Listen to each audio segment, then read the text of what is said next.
తెలంగాణలో 32 chit fund కంపెనీల్లో ఎలాంటి లావాదేవీలు జరపొద్దంటూ ప్రజలకు సిఐడి సూచించింది. ఆర్బీఐ నిబంధనలకు విరుద్ధంగా ఈ చిట్ ఫండ్ సంస్థలు జనాన్ని మోసం చేస్తున్నాయని, వీటితో జాగ్రత్తగా ఉండాలని ఓ ప్రకటనలో తెలిపింది. దీనిపై మరిన్ని వివరాలు మా ప్రతినిధి రమేష్ అడుగుతున్నారు. రమేష్, చెప్పండి, అసలు ఆ చిట్ ఫండ్ కంపెనీల పేర్లేంటి? దేవి, ఆర్బీఐ సూచనల మేరకు సిఐడి తెలంగాణ ఒక ప్రకటన విడుదల చేసింది. మొత్తం ఆర్బీఐ నిషేధించిన సంస్థలు ఇక్కడ హైదరాబాదు, తర్వాత సికింద్రాబాదు, తర్వాత రంగారెడ్డి ప్రాంతాల్లో మొత్తం 31 ఫైనాన్స్ కంపెనీలు పెద్ద ఎత్తున డబ్బులు వసూలు చేస్తున్నాయి. ఈ కంపెనీలన్నీ కూడా ప్రజల్ని మోసం చేస్తున్నాయి. ఆర్బీఐ రూల్స్ 45 ప్రకారం వీళ్ళు పూర్తిగా నిబంధనలు ఉల్లంఘించారు. అంతేకాకుండా ఈ కంపెనీలు పెద్ద మొత్తంలో వడ్డీల పేరుతోటి ప్రజల నుంచి డబ్బులు వసూలు చేసి వాళ్ళు పూర్తిగా మిస్యూజ్ చేస్తున్నారు. అంతేకాకుండా ఆర్బీఐ చట్టం ప్రకారం ఆర్ఓసీ కింద ఎలాంటి లెక్కలు చూపెట్టలేదు. ఇలాంటి కంపెనీలు పెద్ద మొత్తంలో ఈ నగరంలో హైదరాబాద్, సికింద్రాబాద్, రంగారెడ్డిలో ఉన్నాయి. మొత్తం ఈ 31 కంపెనీలు కూడా ప్రజలు మోసం చేస్తున్నాయి. వీటిని ఆర్బీఐ నిషేధించింది. వీటిలో ఎలాంటి లావాదేవీలు కావచ్చు, ఎలాంటి పెట్టుబడులు పెట్టొద్దంటూ తెలంగాణ సిఐడి కొద్దిసేపు క్రితం ఒక ప్రకటన విడుదల చేసింది. దీంట్లో ప్రధానంగా యుక్త ఫైనాన్స్ కంపెనీ, తర్వాత ఎమర్జీ financing, Srihari purchasing, Sri auto finance limited, Margadarsi investment, Vishnu finance limited, SCG investment, IO finance limited, Srihari hire finance and leasing limited, DSL finance private limited, BNR Udyog limited, nano financial service limited, bambino finance private limited, GN Vasavi finance limited, Shubham finance limited, దీంతోపాటు Chennai finance limited, దీంతోపాటుగా RR finance limited, Sri Mahalakshmi finance limited, Maruthi security private finance limited, Proddatur investment private finance limited, మ్యాగ్నిల్ finance hire finance limited, Suryalakshmi security limited, Bhavya capital and security limited, శ్రీగుల్ లిఫిన్ limited, Sriram Sai security and investment finance limited, GN Vasavi finance limited, శ్రీగుల్ leasing and investment limited, Vikrant investment limited, cyclo investment private limited, Narayana finance limited. దీంతో పాటుగా మరో company కూడా మొత్తం 31 కంపెనీలకు finance కంపెనీలు ఉన్నాయి. కంపెనీలు అన్ని కూడా పెద్ద మొత్తంలో నగర ప్రజలు మోసం చేస్తున్నాయి, ఇన్వెస్ట్మెంట్ తీసుకుంటున్నారు.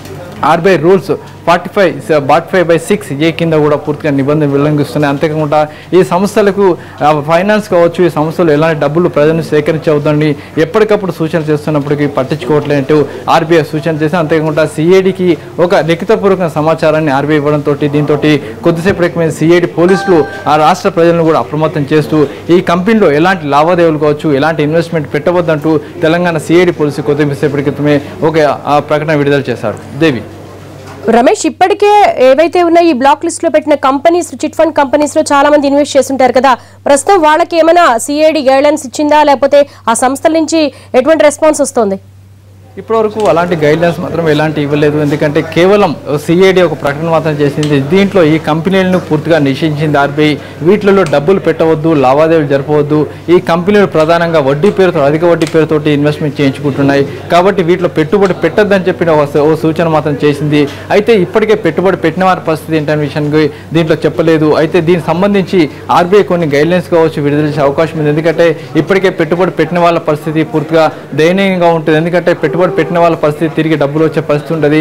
ఈ సంస్థలో లావాదేవీలని ఆర్బీఐ పూర్తిగా నిలిపివేసినట్లయితే, దీంట్లో ట్రాన్సాక్షన్ పూర్తిగా నిలిపివేసినట్లయితే, దీంట్లో డిపాజిట్ చేసిన ఖాతాదారుల పరిస్థితి పూర్తిగా దారుణంగా ఉంటుంది. కాబట్టి దానికి సంబంధించి గైడ్లైన్స్ కావచ్చు, దానికి సంబంధించిన సూచనలు కావచ్చు, ఇప్పటివరకు ఆర్బీఐ కావచ్చు, ఇటు సిఐడి ఇప్పటివరకు ఎలాంటి గైడ్లైన్స్ విడుదల చేయలేదు. దీని మీద మరికొన్ని గైడ్లైన్స్ కూడా విడుదల చేసే అవకాశం అయితే కనబడుతుంది.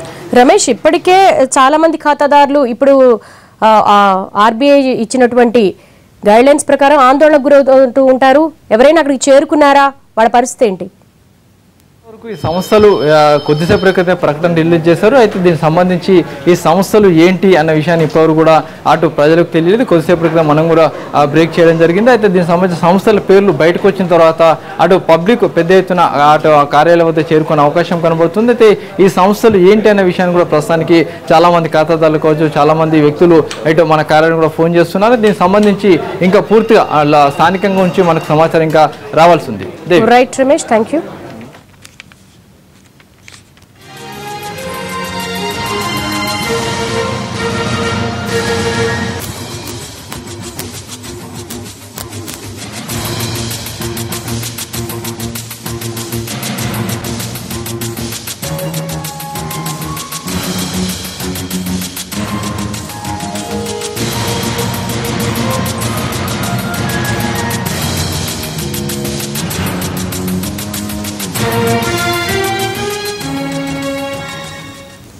సో ఈ ఇష్యూకి సంబంధించి అనలిస్ట్ ఏమంటున్నారు చూద్దాం. ఆర్బీఐ నిషేధిత సంస్థల్లో డబ్బు దాచుకోవద్దని సిఐడి స్పష్టం చేసింది. దీనిపై స్పందించేందుకు business analyst Sukumar phone line లో సిద్ధంగా ఉన్నారు. Good evening sir. Good evening అండి. ఈ తెలంగాణలో 32 సంస్థల్లో లావాదేవీలు జరపొద్దని సిఐడి అంటోంది. ఇలాంటి సంస్థలను గుర్తించడం ఎలా అంటారు? ముఖ్యంగా మనకి ఎన్బిఎఫ్సి లైసెన్స్ అనేది 2 రకాలు ఉంటుందండి. ఒకటేమో డిపాజిట్ సేకరించడానికి 500 కోట్ల కన్నా మార్కెట్ క్యాపిటలైజేషన్ ఎక్కువ ఉన్న కంపెనీలు డిపాజిట్స్ సేకరించడానికి వెసులుబాటు ఉంటుంది. అదేవిధంగా డిపాజిట్స్ నాన్ డిపాజిట్స్ ఎన్బిఎఫ్సిస్ కొన్ని కూడా అంటే ఈ 31 కంపెనీ ఏవైతే ఉన్నాయో అవన్నీ కూడా డిపాజిట్ సేకరించలేని లైసెన్స్ ఆర్బీఐ లైసెన్స్ ఉన్న ఎన్బిఎఫ్సిలు. సో వీటిలో అందుకు భిన్నంగా ఎప్పుడైతే మనకి డిపాజిట్స్ అన్ని కలెక్ట్ చేశారో దీన్ని దృష్టిలో పెట్టుకొని రాబోయే రోజుల్లో ఇన్వెస్టర్స్ కానీ వీళ్ళందరూ ఈ ఫ్రాడ్ జరిగే అవకాశాలు కూడా ఎక్కువ ఉంటాయి కాబట్టి ఆర్బీఐ 31 లైసెన్స్లు క్యాన్సిల్ చేసినట్టుగా మనం అర్థం చేసుకోవాలి. అంటే సుకుమార్ గారు, ఇప్పటికే చాలా మంది ఖాతాదారులు ఆయా సంస్థల్లో ఇన్వెస్ట్ చేస్తుంటారు. ప్రస్తుతం వాళ్ళ పరిస్థితి ఎలా ఉంది? వాళ్ళకి ఏమైనా లీగల్ గా అప్రోచ్ అవ్వడానికి ఏమైనా అవకాశాలు ఉంటాయా? ముఖ్యంగా ఈ కంపెనీలు అండి ఇప్పటి వరకు మనకి అనౌన్స్ చేసిన కంపెనీస్ ఏవైతే ఉన్నాయో వీటిల్లో చాలా వరకు కూడా ఆల్రెడీ బోర్డు తిప్పేసింది. ఎందుకంటే మనకి గతంలో ఇన్వెస్టర్లు ఎవరైతే డిపాజిట్స్ పెట్టారో వాళ్ళందరూ కూడా దానివల్ల నష్టపోయిన వాళ్లే కనిపిస్తున్నారు. ఇంకా ఉన్న మిగిలిన కంపెనీలు కూడా ఆ పెట్టుబడులు ఏవైతే ఆల్రెడీ డిపాజిట్స్ రూపంలో తీసుకున్నారో వాటిని అన్నింటినీ కూడా వెనక్కి ఇచ్చే పరిస్థితి ఉంది. అండ్ ఆల్రెడీ బోర్డు తిప్పేసిన కంపెనీల విషయానికి వస్తే మాత్రం సిఐడి వాటిని అన్నింటినీ ప్రాపర్టీస్ అన్నింటినీ కూడా అటాచ్ చేయడం, అదేవిధంగా లిక్విడేట్ చేసిన తర్వాత ఎంతైతే ఆ ప్రాపర్టీ వాల్యూ ఉంటుందో దాని ప్రకారం ఇన్వెస్టర్స్ అందరికి కూడా మనకి డిస్ట్రిబ్యూట్ చేసే అవకాశాలు ఉంటాయి. అంటే సుకుమార్ గారు, ఆర్బీఐ లైసెన్స్ గురించి మాట్లాడారు. దాదాపు 32 బ్లాక్ లిస్ట్ లో పెట్టారు కంపెనీస్ ని. అంటే ఇక్కడ ఇన్వెస్ట్ చేసిన వాళ్ళందరూ కూడా below middle class, upper middle class వాళ్ళు ఎక్కువగా ఉంటారు. సో ఎలా ఐడెంటిఫై చేయాలి? వాళ్ళలో అవేర్నెస్ రావాలంటే ఏం చేయాలంటారు? ఇందులో ముఖ్యంగా ఒకటి గమనించాలండి. ఏంటంటే ఆర్బీఐ లైసెన్సింగ్ తీసుకునేటప్పుడే వాళ్ళకి చట్టరీత్యా ఎలాంటి డిపాజిట్స్ తీసుకోవాలి, ఏవి తీసుకోకూడదు, అసలు ఎన్బిఎఫ్సి అనే దాన్ని ఎలా నడపాలి అనే దాని మీద క్లారిటీ ఉంటుంది. అలాంటి వాటిని అంటే చట్టంలో ఉన్న చిన్న లొసుగుల్ని వాళ్ళు యూటిలైజ్ చేసుకుని ఇన్వెస్ట్మెంట్స్ రూపంగా ఈ డిపాజిట్స్ కానీ ఫిక్స్డ్ డిపాజిట్స్ కానీ ఇలాంటివన్నీ కూడా కలెక్ట్ చేయడం, ఆ తర్వాత ఆ డబ్బులు వచ్చిన వాటిని కమిషన్లు అంటే ఎవరైతే ఈ డిపాజిట్ సేకరించడానికి సహకరిస్తారో వాళ్ళందరికీ కూడా కమిషన్స్ రూపంలో భారీ ఎత్తున ఇవ్వడం, ఆ మిగిలిన డబ్బులు కాస్త వీళ్ళు బోర్డు తిప్పడానికి ఉపయోగించుకోవడం ఇలా మనకి కంటిన్యూస్ గా జరుగుతూ వస్తుంది. కామన్ మ్యాన్ కి ఏంటంటే బ్యాంక్ లో డిపాజిట్ చేస్తే 9-9.5% కన్నా ఎక్కువ ఇంట్రెస్ట్ రాదు కాబట్టి బయట వీళ్ళు 14-15% వరకు వర్కౌట్ అవుతుందని చెప్పడంతో ఇటువైపు రావడం జరుగుతుంది. సో ఎప్పుడైతే అత్యాశకు పోయి ఒక కామన్ మ్యాన్ ఇలాంటి కంపెనీలో పెట్టుబడులు పెడతాడో ఖచ్చితంగా అలాంటప్పుడే మోసం వాళ్ళు కూడా మోసం చేయడానికి ఒక ఛాన్స్ దొరికినట్టుగా మనం అర్థం చేసుకోవాలి.